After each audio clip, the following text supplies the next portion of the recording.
Bonjour à toutes et à tous et bienvenue à l'émission Top Gun de ce lundi 25 avril 2022. Bienvenue, bourse, une semaine fondamentale très chargée, une semaine fondamentale hyper chargée. Les résultats trimestriels des GAFAM, la première estimation de la croissance économique au premier trimestre de cette année, en Europe, aux États-Unis, en Asie, les chiffres de l'inflation au mois d'avril, l'actualité sanitaire en Chine, après Shanghai, Pékin qui est sous pression, bien sûr l'actualité géopolitique, et un contexte technique global, cross-asset, compliqué. Voilà, chers amis, ce dont j'ai envie de vous parler pour le Top Gun de ce lundi 25 avril 2022.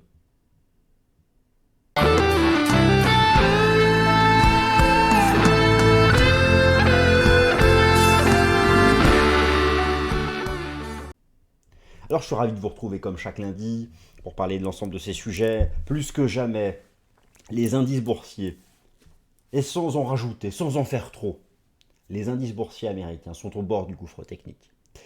C'est-à-dire qu'ils sont revenus proches de leurs points bas, qui ont suivi le déclenchement de la guerre en Ukraine.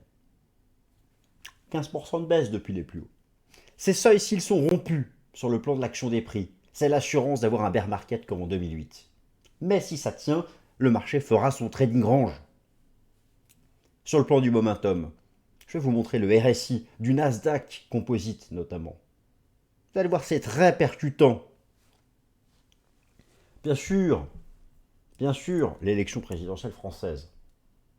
Non-événement finalement sur le plan des marchés, ils avaient tout anticipé.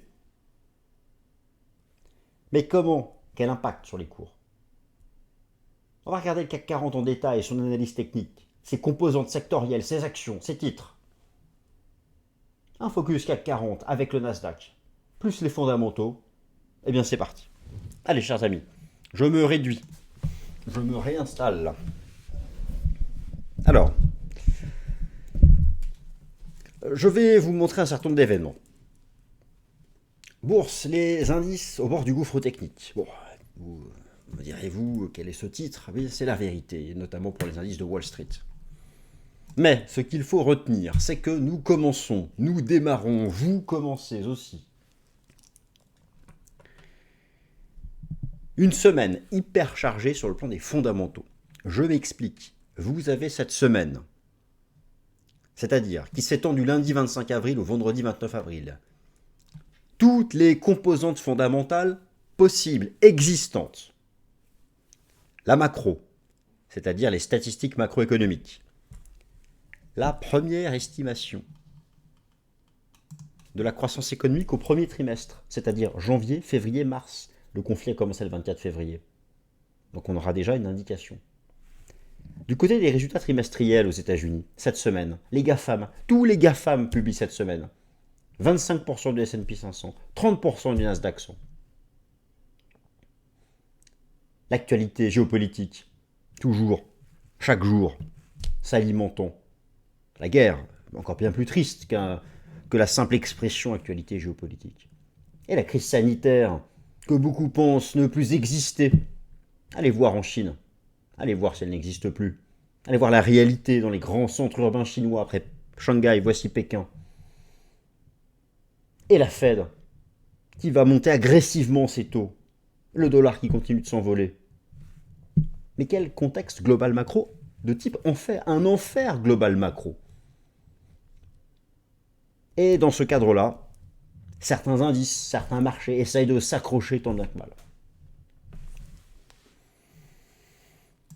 Alors, les temps forts fondamentaux de la semaine, l'élection présidentielle en France et son impact boursier, les nouvelles prévisions économiques du FMI, l'analyse technique pour le CAC 40, spécial CAC 40, ses composantes, ses secteurs et le Nasdaq, résultat des GAFAM. On va parler de tout ça. Nous allons parler de tout ça. Les temps forts fondamentaux de la semaine. Croissance économique au premier trimestre 2022, inflation au mois d'avril 2022, des patrons de banques centrales qui parlent, résultats trimestriels des GAFAM, situation sanitaire en Chine. Commençons par le commencement. Cette semaine, vous avez sous les yeux le classement par capitalisation boursière des entreprises américaines qui publient leurs résultats cette semaine, leurs résultats du premier trimestre. Accrochez votre ceinture. Apple, Microsoft, Google, Amazon, Meta, Facebook. C'est Facebook. Les GAFAM sont, tout le monde est là. Apple, 2600 milliards de dollars, Microsoft, 2000 milliards de dollars, etc. Regardez leur date de publication, c'est cette semaine. Les GAFAM publient cette semaine. C'est 25% du S&P 500, 30% du Nasdaq 100. Ça fera le marché. À un moment où le Nasdaq Composite ici est au bord du gouffre technique, mais ça j'y viens en deuxième partie de vidéo. Une semaine microéconomique hyper chargée et une semaine macroéconomique, c'est-à-dire les statistiques globales macro. On ne peut pas faire pire ou mieux cette semaine. La croissance économique du PIB au T1, premier trimestre.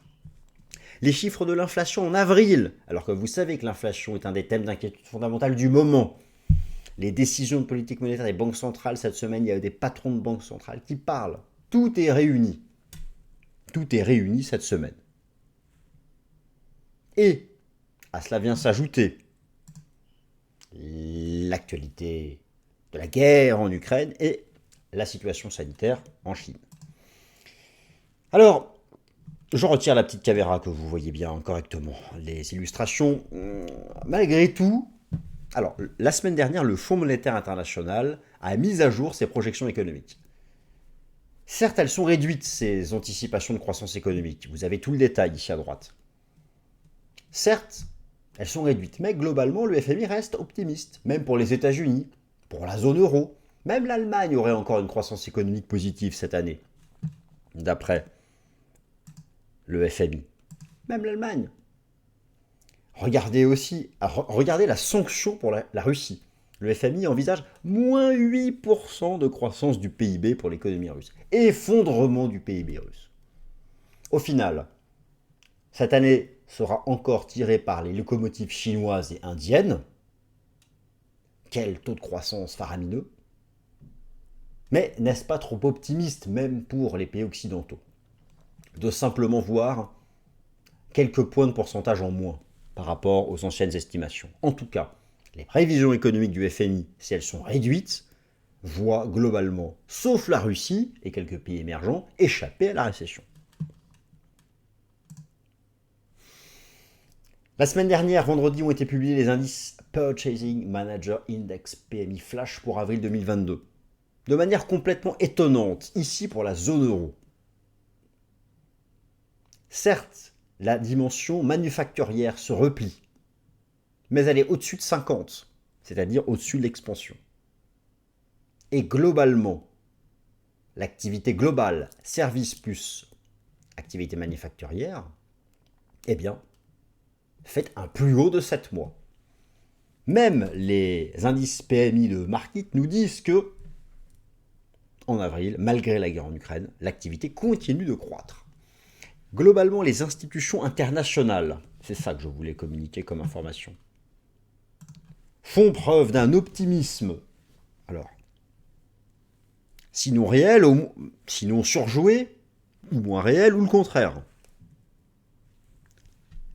Ça, c'est s'il faut le garder à l'esprit. Maintenant, tout ça, c'est bien. Mais cette semaine, on va voir si c'est concret. Car la réalité la plus concrète sont les résultats des entreprises. Et cette semaine, ce sont les GAFAM.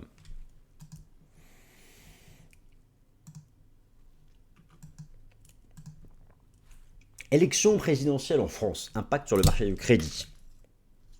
Et le taux de change de l'euro et le marché action. Chers amis, c'est un non-événement. Le marché avait anticipé la réélection du président sortant. Aucun impact, ni haussier sur le taux de change de l'euro, ni sur les actions européennes. Par contre, il y a un repli, vous allez voir, sur le taux d'intérêt de l'État français. Et globalement, une réduction de la divergence entre la France et l'Allemagne en termes de crédit souverain. Bon, je vous illustre ce qui compte. Et on va regarder le CAC 40 avant de passer au Nasdaq. Alors, bourse et élection présidentielle en France. En cas de résultats différents, l'impact aurait pu être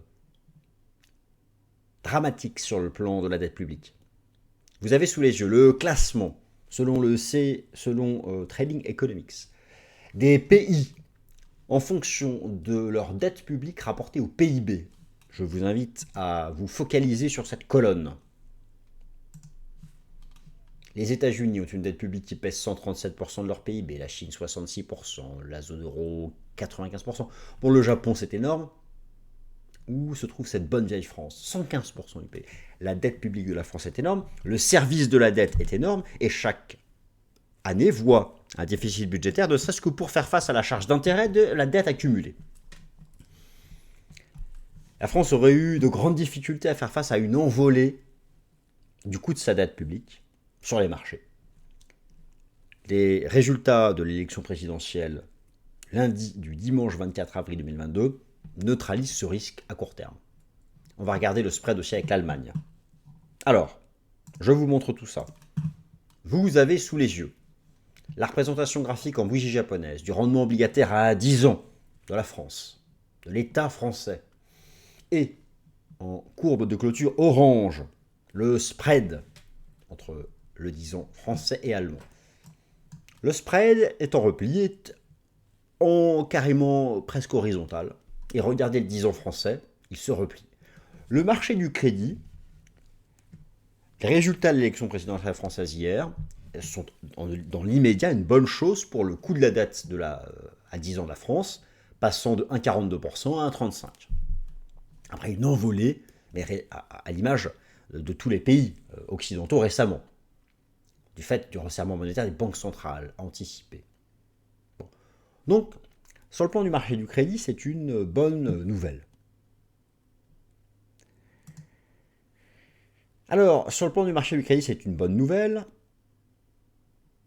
En ce qui concerne le taux de change de l'euro, dont je parle beaucoup dans le Fast and Forex chaque mercredi, regardez, le marché travaille, malmène la fameuse zone de long terme dont je vous parlais et continue de s'enfoncer. C'est promis, je vous en reparle mercredi. Mais aucune réaction positive sur le taux de change de l'euro. Ce qui démontre que le résultat de cette élection était largement anticipé par les marchés financiers. Largement.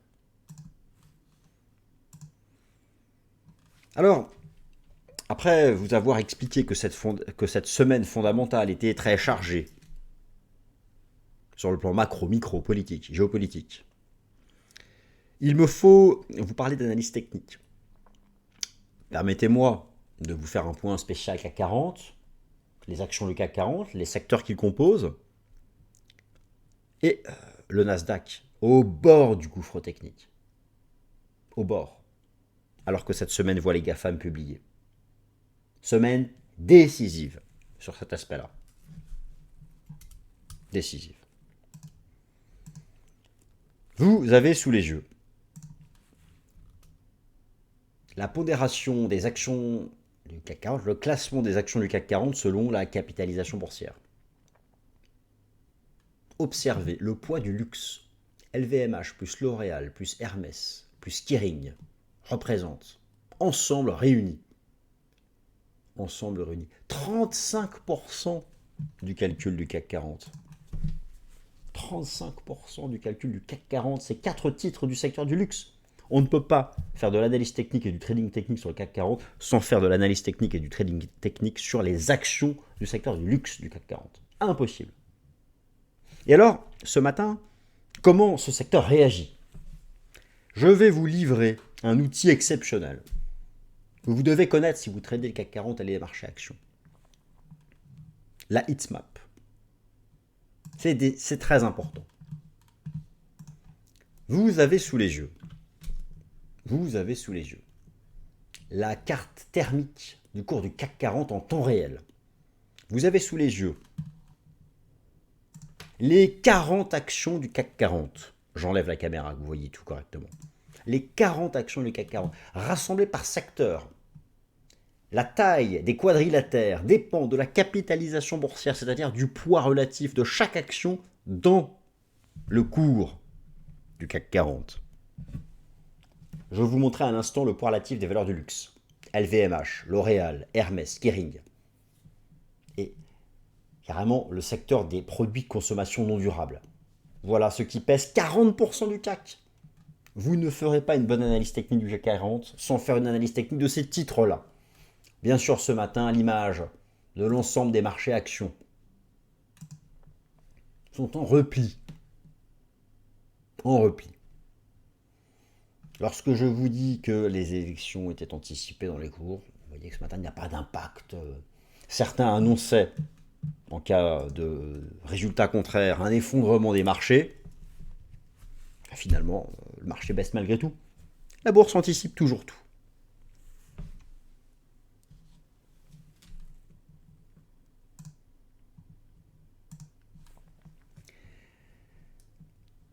Aucun secteur ce matin, sauf Vinci et Veolia.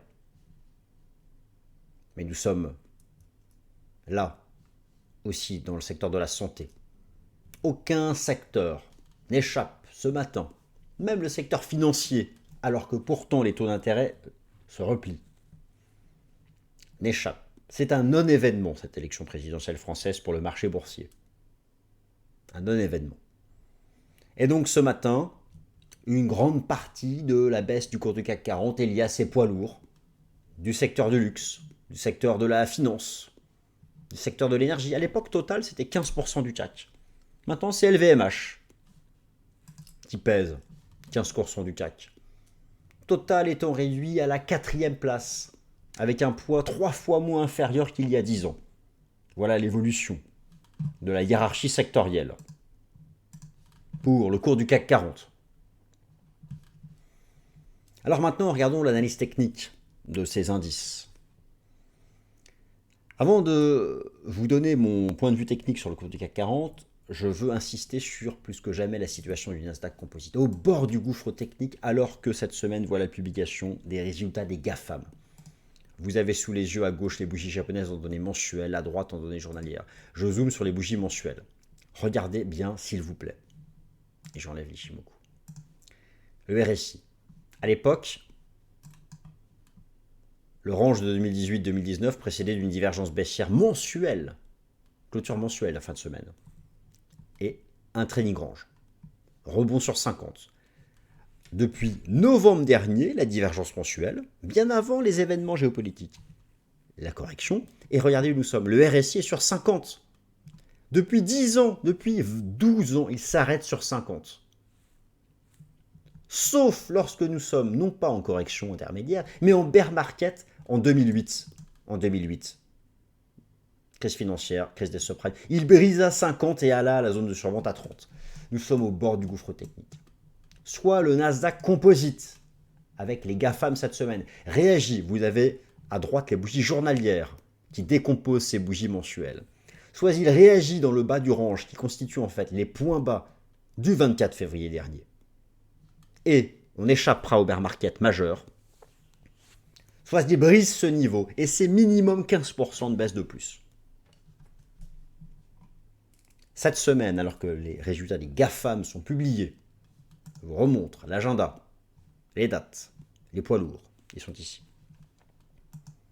En cas d'absence de réaction du Nasdaq Composite sur cette zone, en cas d'absence de rebond, c'est 15% de baisse de plus. Mais si ce niveau tient envers et contre tout, le marché proposera le scénario du moins pire, la poursuite sur le Nasdaq Composite d'un trading range entre 12 500 et 14 500 points. Pour le cours du CAC 40, l'élection présidentielle est donc un non-événement. Vous avez ici la représentation graphique en bougie japonaise du contrat futur CAC 40. Notez qu'en données mensuelles, le cours du CAC 40, ici, vous avez le niveau d'avant la crise sanitaire, les records de 2007, les records de 2000. Alors vous voyez sous quoi bloque le cours du CAC 40 à long terme. La mèche basse de mars dernier avec la guerre en Ukraine, mais le marché essaye de s'accrocher aux anciens plus hauts de 2007, qui sont aussi les anciens plus hauts avant le choc boursier de la crise sanitaire. En journalier, la fameuse épaule tête épaule, la chute de la guerre en Ukraine, le rebond et le pullback. Et nous voilà toujours entre deux eaux. prisonnier entre les 6150 et les 6720. Voilà où se trouve actuellement le marché. La baisse du jour permet de combler un gap ici. Si ce gap comblé tient à la clôture les 6400 points, si on tient 6004, on remontera tester 6700. Si on brise 6004 à la clôture, le marché reviendra sur les 6100, 6150 points, qui je pense sont à un bon niveau d'intervention à moyen long terme.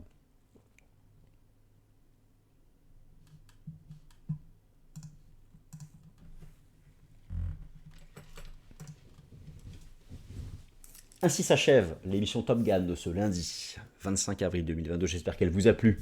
Quant à moi, j'ai pris plaisir à l'enregistrer pour vous. Si c'est le cas, n'hésitez pas à liker, à partager, à commenter. Merci à toutes et à tous et bon début de semaine.